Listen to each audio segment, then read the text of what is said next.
absolutely does make sense to listen to massive public backlash against these plans for a mandatory digital ID. And I should say, in this individual case, I am so glad that they have U-turned, because I was vehemently opposed to the idea in the first place. But when you see the pattern, I think it does look like weakness, and I think it looks like a government that can't define what it's really here to do. This was supposed to be a big flagship policy for Starmer, and he seems to have shied away from it almost as soon as he announced it. And I think this government, one of its major problems is, well, it's not keen to make enemies unless they're on the left. And so as soon as Nigel Farage and the right of politics in the UK expressed opposition to this policy, it was doomed. And that's why, I should add, I'm not even, another policy of theirs that I strongly oppose, which is doing away with jury trials, I'm not even worried they're really going to do it, because Nigel Farage and the right in this country is opposed to that too, and we all know who's really in charge. A lot of the government's agenda is driven by a desperation to chase after Nigel Farage's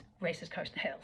And it's visible that they don't really know what they're there to do. I think what we need this to be is a full U-turn, and it isn't enough of a U-turn yet, because what we're seeing now is, okay, they've dropped the fact that these IDs are going to be mandatory, and thank goodness, but they still propose to bring them in, and that just sounds to me like a massive waste of money. And where's that money going to go? It's going to go into the hands of some private, probably US tech firm, probably Palantir or something like that. I mean, this government is obsessed with giving government contracts to Palantir, which is a really sinister US tech firm. So I think that the worry is that actually they're still planning on rolling it out on a supposedly non-mandatory basis. So the money's still going to go. This is what I mean about how they take all the political pain and they take none of the economic gain from any of their policies when they do these changes.